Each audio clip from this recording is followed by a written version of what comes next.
Did you see my governor Gavin Newsom being there at Davos? I swear he's either the Democrat shadow president and trying to get support for secession. I didn't like what Gavin Newsom has to say. I understand as an individual what he's getting at, but as an American, he has to understand that what he said is not going to be well received. For those of you who don't know what Gavin Newsom said, he essentially blamed the Europeans for showing weakness in the face of Donald Trump. Let me pull this out. Here it is. And I mean, he was really dramatic with it too. And stop being complicit. It's time to stand tall and firm, have a backbone. I can't take this complicity. People rolling over. I should have brought a bunch of knee pads for all the world leaders. And I hope people understand how pathetic they look on the world stage. I mean, at least from an American perspective, it's embarrassing. So what should Europe be doing? You should decide, the Europeans should decide for themselves what to do. But one thing they can't do is what they've been doing. And they've been playing. This guy is playing folks for fools. And it's embarrassing. Europeans think this is diplomacy and this will ultimately this is work. Diplomacy with Donald Trump? He's a T-Rex. You mate with him or he devours you. One or the other. And Europe's being devoured? Need to stand, no, the Europeans could be if they continue down this path and process. They need to stand tall, stand firm, stand united. Look, you said this a year ago we should have been having this conversation, and they didn't. Okay, and now you're paying the price. Exactly what anyone objective observer would have anticipated we'd be where we are today. This guy's a wrecking ball. I hope people are waking up to what we're dealing with. This is code red. I mean, you guys are still playing by all set of rules. Everybody. A curd is a curd. I just realized Eric and Don Jr. are just mega dumber versions of Uday and Qusay Hussein. South Park was prophetic. Thank you for the $5. I appreciate it. You have look, my problem with Gavin Newsom here isn't that Europe being willing to pull out the trade bazooka and really threaten to fire it, and even fire it if it comes to that, is important. Europe showing to the United States that they do have other maneuverability, that they do have red lines, but that's more important. Not only that they have maneuverability and they can make, that the American economy is not all of Europe, and America through economic pressure cannot just make Europe submit to them and all of America's interests, even those that go against our collective interests, even those that go against their interests of their defense, that you're not going to be able to do that through fiscal intimidation or physical intimidation in reference to Greenland. And instead of Gavin Newsom focusing on the disgusting nature of him being a citizen of a country that is talking about conquering other lands like Putin tried to do in Ukraine. I mean, really, what changes Donald Trump's philosophy from Putin's philosophy? I mean, what? Because Danish boats touched here 300 years ago, now it's Danish clay forever? I don't know about that. We have a history there. We were there during World War II. And since we were there once, we could really be forever. I mean, there are differences in their philosophy. There's differences in their logic. There's differences in their background. But when it comes to the immorality of these types of crimes of aggression, there's not that much of a dividing line. And if I was to listen to a Russian politician say, wow, Europe is so weak. Wow, America is so weak. Why don't they just stand up to Putin? That might even be true, that America does need to push back more against Putin, that Europe does. But the idea that you are the person to deliver that message as the governor of Russia's largest oblast, that you are the person to say, wow, maybe Europe and America should be a little less weak. You guys are so pathetic. From the American perspective, from the Russian perspective, no, from the American perspective, we should be horrified at what our country is doing. That should be what's first and foremost. If you want to be president of the United States, you're going to have to work on rebuilding America's image as a credible partner on the world stage, and that we actually have some regard for international law. But in the period of us violating international law, talking about conquering our allies and friends and backstabbing them, pulling the rug on the Ukrainians, just lying about the amount of wars that we ended. If you follow in the background saying, wow, it's so pathetic of you guys, try to do your best to buy time or do your best to try to ride out the storm. Even if it is pathetic, I don't think you should be the one saying that. That should be something that's said probably by their domestic populaces. If this was some podcaster, some news broadcaster, maybe. But in this moment, I don't think the governor, the prospective Democratic nominee for president, if you were to have to guess 3 years out, which is still a long time out, and it's far from certain, but it's, I think he should be focusing on the fact that, you know, we're talking about conquering more native peoples. That should be, you would think, more offensive to the governor of California than the fact that the Europeans look pathetic. This guy, he's unmoored. It's the law of the jungle. It's the rule of dawn. And I hope it's dawning on the world what we're up against. I mean, this is serious. This guy is, he's not mad. He's very intentional, but he's unmoored and he's unhinged. And it requires you. The goal is whatever he wants it to be. The goal is the world in his image. What would your He's a advice? narcissist. I mean, it's no advice. Common sense. Why don't folks do what they say publicly, what they're saying in private? Why don't they just simply do what they know is right? I mean, everybody's talking behind his back. They're laughing at him. Meanwhile, they're sucking up to him. It's embarrassing. I mean, you're modeling behavior for our kids, generations of folks. This is not diplomacy. This is stupidity. If they don't act, does this end with military? I mean, think about if you're European and right now, if you poll Germans, a lot of more Germans see America as an adversary rather than an ally. I mean, we're talking about majority populations throughout Europe seeing America more through the lens of a possible adversary, maybe as a partner, but not as an ally. That's a real problem. And to those people, when they hear you speak as the next prospective president, you're calling them pathetic. You're calling them pathetic. Like, why? You need to win those people's. You need to win their trust back. You need to make them think that they can build security alliances with the United States. You're not giving them that confidence, even if that's not the message he's trying to send. He's just trying to be dramatic for the cameras. Like, I don't like that the dramaticism for the cameras is what's most important here. Feels like he wants to be a starlet more than he wants to be president. Embarrassing. I mean, you're modeling behavior for our kids, generations of folks. This is not diplomacy. This is stupidity. If they don't act, does this end with military solution? Well, I don't know. I mean, it just. Who knows what happens in that respect? But with Donald Trump, you saw what happened in Maduro. You're seeing what's happening on American streets. You saw what happened in the state of California, where he put 700 active duty Marines. He didn't send them overseas. Last year, he sent them to the American city, second largest city in the United States of America. He's got 1,500 active folks, members of the military, on call. Near Minneapolis. This guy has put a police state. You got a guy dressed up in SS uniforms. You're making him sound dangerous. Dangerous? You seen this guy, Greg Bavino?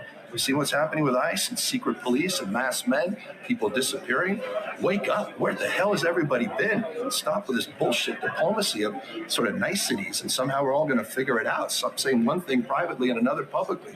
Have some spine. Have some goddamn balls. You say you should stand up, but you're not being clear. I'm not being clear about how. I don't know what that journalist was trying to get at. I thought he was being I think he was being I think he was being clear. I don't think he was being necessarily all that helpful, but I thought he was being clear.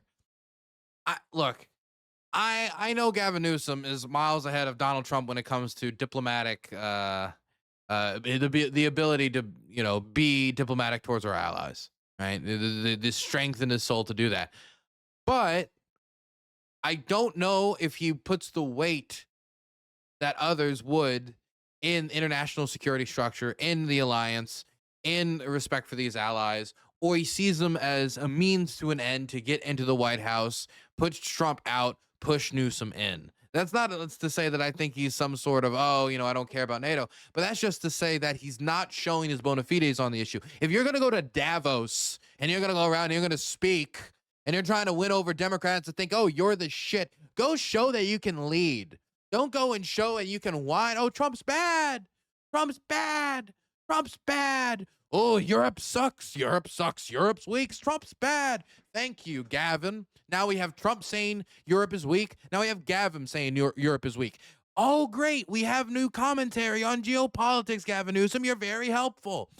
What's the alternative? The alternative is Gavin Newsom going there and saying, as an American, it is shameful to think that our soldiers are being used as a tool to threaten other people's freedom. I think it is shameful that the work of 85 years of our forefathers to build the transatlantic alliance is being pissed upon for Trump's ego. And this is the type of stuff that I want. I'm asking Gavin that, not you. That's the type of commentary that I would want if he wanted to show himself to be a leader, to show himself to be, that there are still Americans that don't think like this. There are Europeans who still are of the belief, even after second term Trump, we got to wait it out. We got to wait it out. The only way you convince them that that's possible, even a possible outcome, not to wait it out and do nothing, but that right now, that one day the United States will be a partner that you can work with again without thinking they're just going to stab you in the back. Point is, he needs to cut a clearer moral clarity between him and Trump, or he's just saying, come on, guys, stand up to the dude. It's not all just like posting like memes and like doing anti-Trump catchphrases or going out there and doing anti-Trump speeches or even taking anti-Trump actions. You need to also show that you can be a leader in comparison to Trump, like in contrast to Trump, not just, I don't like Trump, but that you can be a leader yourself. Because if this is what we just get the biggest anti-Trump machine, then we might end up making the same mistake that we made in 2020, thinking that not being Trump and having a return to normalcy and not a disengagement of the track that got us here is going to be enough. We got to get off this track if we don't want to see the same stops again and again. It might not be Trump. Maybe it'll be his kids. Maybe it'll be J.D. Vance. Maybe it'll be a revamped, remixed version of Ron DeSantis. Who knows? Either way, this is not how Gavin Newsom should be talking if he wants to be president of the United States. This is not how Gavin Newsom reassures Europe that there are Americans who still care about the transatlantic alliance, that see, the sacrifices made on Normandy and say that we built something upon that to strive for something better. He needs to show that if he's going to go to this international event where all the press is there, not just U.S. press, and more specifically, not just Californian press, not press that's going to bring it back to his state or make more Americans know, oh, that's the guy that's not Trump. He wants to cut out the field. He wants to be the clear, identifiable front runner for the 2028 race. He wants to be seen as the future leader of the Democratic Party. But to be the future leader of the Democratic Party, this is why you have to be president. Black-pilled Kiwi has donated $10. What's the point trying to tell the world? Not all Americans, you guys voted for him twice. It's not a fluke anymore, it's a pattern. Europe need to step up and... Well, because if this is just what America is, then I should just leave and abandon the country. If America is just, they're going to conquer Greenland. They're going to invade this. They're going to do that forever and always. America's going to backstab Europe, and Russia and America is going to divide the spoils, and that's just the way it is, and that's the way it will always be. Then it's like, well, fuck, I'm going to leave, and I'm going to go be a hermit because I will not be loyal to any country that behaves in that manner. But I don't believe that that is inevitable. I do believe that different administrations can have different policies. We had over $1 billion of aid go to Ukraine under a Biden administration. We've had none, essentially, go to Ukraine under the Trump administration. That's a difference in administration, difference in outlook, different in priorities. And so I want to aim for the priorities that are going to see the preservation of the transatlantic relationship, which I think is advantageous to the United States, advantageous to those involved in the relationship, and means security for those in Europe, those in America, and those who also have checked into the alliance. Not to mention, I think that America should be a participant in trying to build a better global system than the one riddled with the hypocrisies that we all evidently know, that has helped partially lead to the system's collapse. Because if we don't, and we just say, well, the biggest world powers, China, Russia, and the United States all don't care, and they will all forever not care, then there's no point. If I can give up, surrender. Why do you even look at the news? I do think there's a truth to what Churchill said in that America will always do the right thing last after trying every other possible method. I do think that there's a truth to that. Europe needs to grow up here regardless. I don't see language as anything harmful given the current environment. I do think Europe should grow up here, but I mean, this is like me listening to a Russian in Moscow say, God, Ukrainian leadership need to really put it together. They need to draft more people. They need to be more serious about when it comes to the manpower problem. And the person talking is the governor of an oblast. It's like it's not going to be received well by Ukrainians. It's not going to be received well by Europeans. To have an American come in and say, "God, you guys are just pathetic and weak." It's just not going to be received that way because they're going to say your country's the one doing this. You're an American. Now, I'm not saying that he can't say, "Look, you're going to have to show some resistance here." I've seen many other leaders say that Europe needs to stand up to Trump. You can say stand up to Trump. But going out there and say, oh, you need to get out the knee pads, leave that to the podcasters, okay? Gavin Newsom doesn't need to be Joe Rogan. If he wants to be president, he needs to be president. Are you arguing Newsom is Trump? You don't think he will be better for Europe? I'm confused. Thomas.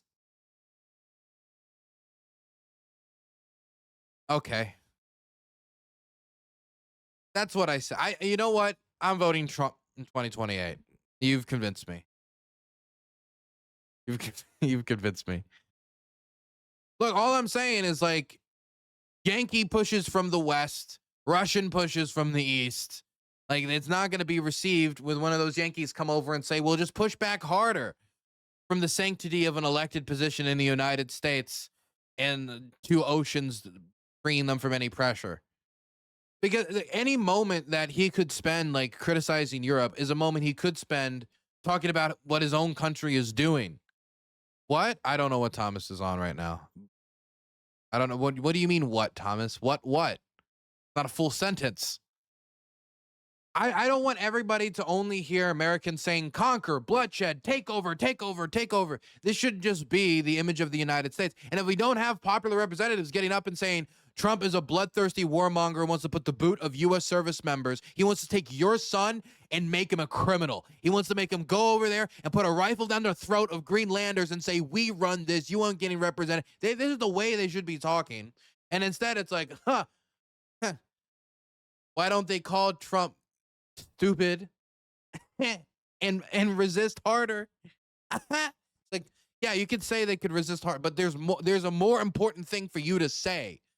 The Europeans know through their own national security just interests, through their priorities, through them wanting to survive the crisis. They already know that. Him criticizing Newsom doesn't mean he's doing it with ill intent. I don't have any ill intent towards Newsom. I don't care about having ill intent towards Newsom. Newsom can succeed. Newsom can fail. Newsom is not somebody I particularly have a lot of emotions about. All I'm saying is if you're the biggest name for the potential Democratic 2028 nominee for president, and it's not like that's an unknown, like people know that, and this is the way you're talking about the United States, it's not, he's no Obama. I'll just finish with that. He's no Obama. And, you know, sometimes that's bad and sometimes that's good. This is an example of it being bad. Yeah, I just didn't see Gavin Newsom having much of a usefulness going up there and saying, yeah, our country's really cooking your country's ass. Yeah, we're really going in the wolf. We're really laying it into you. Man, you guys suck, don't you? My God, you bunch of pussy motherfuckers. My God, you guys limp-wristed as hell. You can't do shit to Donald Trump. You can't stop America. Anyway, I want to be like, that's the vibe it has. It's less, oh, this is taken as a soft-hearted critique, and it sounds more like an American almost pointing at Europe after America causes a security crisis and says, why don't you just stand up better against us?